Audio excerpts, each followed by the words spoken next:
Hola, bueno, continuamos desde el punto 2, ¿no es cierto? Gricianismo general y stipulative fiat, pero antes recordamos brevemente de la sección anterior, ¿no es cierto? Las condiciones que debe reunir un enfoque para ser calificado de idóneo y las condiciones de adecuación de esta lista. ¿No es cierto? Ahora en lo que continúe en nuestro estudio van a ver ustedes en acción cada una de estas y cuáles son las limitaciones y cuáles no. Eso es lo que dice justamente a continuación de este cuadro, que la división es analítica, no factual en estos ítems, y que, bueno, hay una posición universalista y una posición particularista eh, respecto de cada una, es decir, hay algunas posiciones que pretenden un enfoque teórico que las abarque todas, y hay otros enfoques, como por ejemplo el que yo desarrollo, que solo focaliza en algunas que considera relevantes y otras no tanto, ¿no es cierto? Bueno, vamos a ir viendo a lo largo del texto cuáles son esas posiciones. Bueno, él aclara aquí, es importante tenerlo presente, que eh, si bien este artículo es sobre la representación científica, él se va a concentrar en los modelos, cosa que nos conviene enormemente. Es decir, de todas las representaciones científicas, de los modelos. Y aquí hay un último punto que es importante tener en cuenta. Aquí Roman dice que la noción, esto es muy importante, de representación no debe reducirse a la noción de imagen reflejada, mirror images. Este está pensado acá, mirror es espejo, como imagen espejo, es decir, en el sentido de que una representación científica es el reflejo espejado de una porción de la realidad, ¿no es cierto?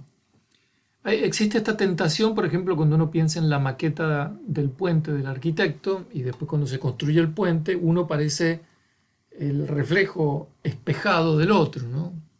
La sombra del otro.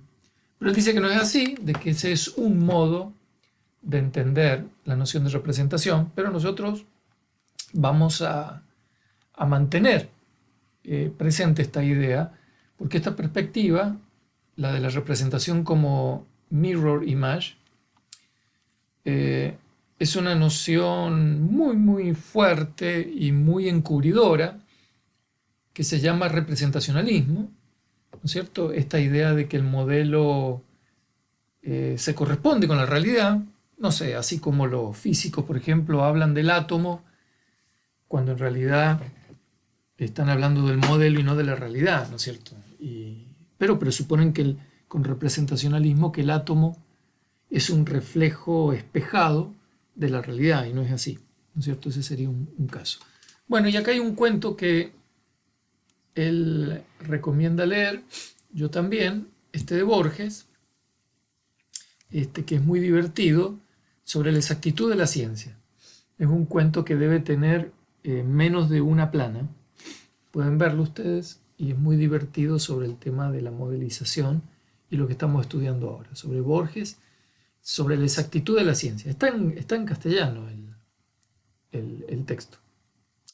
Muy bien, acá en el punto 2 vuelve sobre un, algo que mencionó anteriormente y es la posición de Callender and Cohen, que está detallada en esta publicación del 2006. Y este, esa, esta posición es la de que no existe una demarcación entre representaciones científicas y representaciones que no lo son. Entonces, si no existe esta frontera, esta demarcación, cualquier cosa puede ser una representación científica. ¿No es cierto? Entonces, si ustedes piensan con qué derecho un objeto cualquiera alrededor mío se convierte en una representación, entonces a eso él le llama stipulative fiat, es decir, por un acto de estipulación arbitrario, si quieren ustedes. Por ejemplo, si yo quiero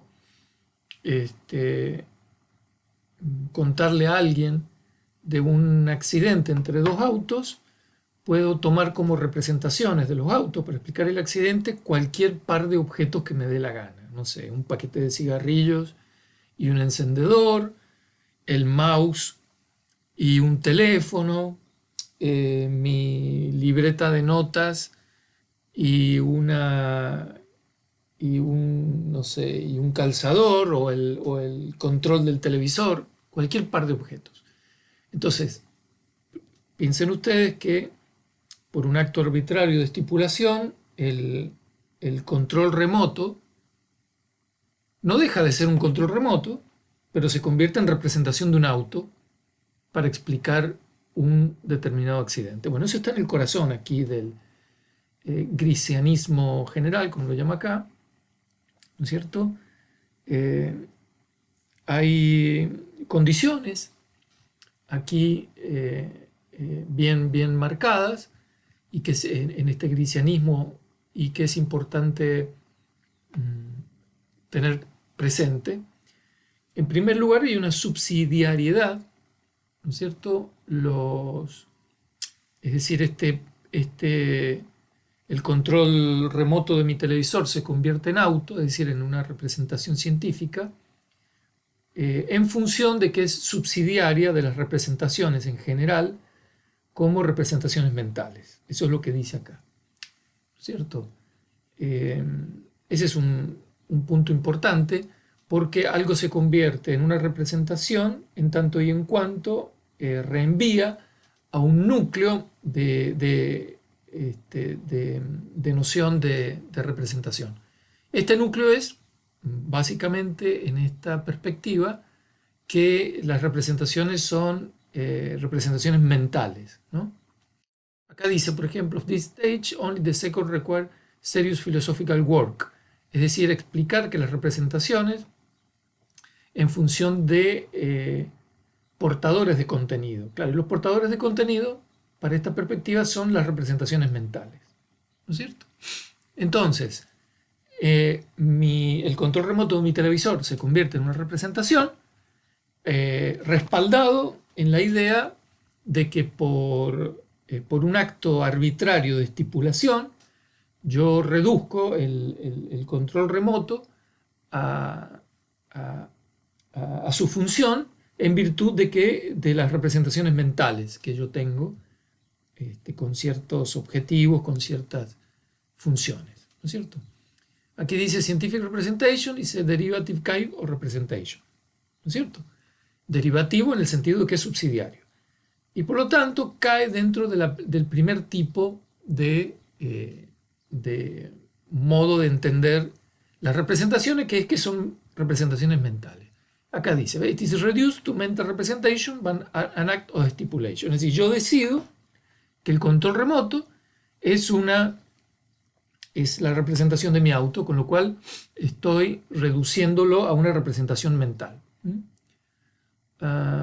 Bueno, acá da el ejemplo del salero, que lo puedo usar para representar cualquier cosa. Yo di el ejemplo del control remoto que se me acaba de ocurrir y el auto, ¿no? Entonces tenemos acá the representational power of mental states, ¿no es cierto? El poder de representación de los estados mentales es tan amplio que pueden dar sustento, si ustedes quieren, a las relaciones representacionales entre arbitraria data por mera fuerza de estipulación, ¿no es cierto? Entonces, en este acto, cualquier cosa se puede convertir en representación de cualquier otra por mera estipulación. Estipulación quiere decir un acto arbitrario en el cual yo establezco esta relación. Y estableciendo esta relación, lo que hago es reducir este objeto, en tanto representación científica, a una representación mental. Entonces, fíjense, acá está la definición. Stipulative FIA. Scientific Model M represent a target system T, si solo si, a model user, esto es muy importante aquí, ¿no es cierto? Hay un usuario, stipulates, estipula arbitrariamente que M representa T, así como a mí me dio la gana de que el control remoto de mi televisor representara algo, en este caso un vehículo con el cual yo quiero explicar algo que pasó con el vehículo. Muy bien, a partir de esta definición o de este enfoque, aquí Roman Fricke intercala un par de observaciones críticas que son importantes tenerlas en cuenta. En primer lugar, lo que dice es si realmente esta definición es una definición correcta o justa, ¿no es cierto? Acá la pregunta es, ¿can a scientist make any model represent any target simply by stipulating that it does? ¿No es cierto? Claro, la pregunta que uno se hace es si es suficiente un acto estipulativo para que algo sea una buena representación de algo. Esto reenvía a otro de los temas que vimos, otra condición de adequacy que está arriba, que es la de misrepresentation, ¿ven? Punto B. Ese does not accurately represented, ¿no es cierto? Eso sería una misrepresentation. Claro, bueno, entonces, para que algo no lo sea, ¿es suficiente un acto arbitrario de estipulación? Es decir, alguien podría objetarme a mí que el control remoto de mi televisor no es un objeto adecuado para representar el auto. ¿Pude haber yo representado el auto, por ejemplo, con una moneda? Haber representado los dos autos o tratar de representar un accidente entre los dos autos representando esos autos con una moneda, por ejemplo. Alguien podría decirme, no, pero parece más adecuado el control remoto que la moneda, porque en cierto modo el control remoto tiene cierta similitud o parecido con el formato de un auto, claro, pero en ese caso alguien diría, bueno, pero usted entonces no está representando por un acto estipulativo, sino porque está teniendo en cuenta un representacionalismo, es decir, está eligiendo objetos que reflejen de algún modo al representado, ¿no es cierto? Y de ningún modo esta posición de Callender and Cohen quiere aceptar eso. Ellos lo que quieren defender es que cualquier cosa puede representar cualquiera. Bueno, entonces aquí cabe la pregunta, que él le identifica como Humpty Dumpty Problem, ¿no es cierto? Que en cierta forma yo le quito el significado a algo, es decir, el control remoto deja de ser un control remoto cuando se convierte en la representación de un auto. Esto es un tema, estaba pensando, muy bonito analizado en el libro de Schaeffer al principio, cuando el lobo se representa a sí mismo, ¿no es cierto?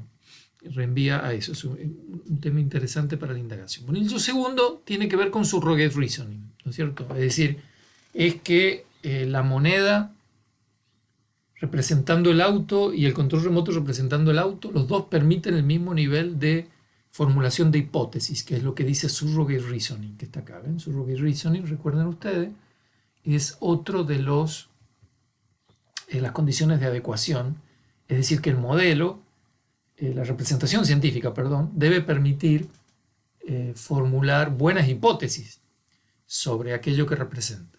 Entonces acá lo que plantea es razonable, dice, bueno, pero cualquier objeto que usted elija permite esto. Bueno, ahí queda planteado, cada uno puede tomar posiciones, yo supongo que en las diferentes disciplinas esto va tomando diferentes formatos. Bueno, una nota final antes de pasar a la concepción de Gear, dice GG only requires that there be some explanation how derivative representation relate to, bueno, eso ya lo vimos. As Callender Cohen note, all that it requires is that there is a privileged class of representation, another type of representation, esto también ya lo vimos, es decir, el de la subsidiariedad. Bien, entonces nos quedamos con estas dos críticas que me gustaría discutirlas con ustedes en clases.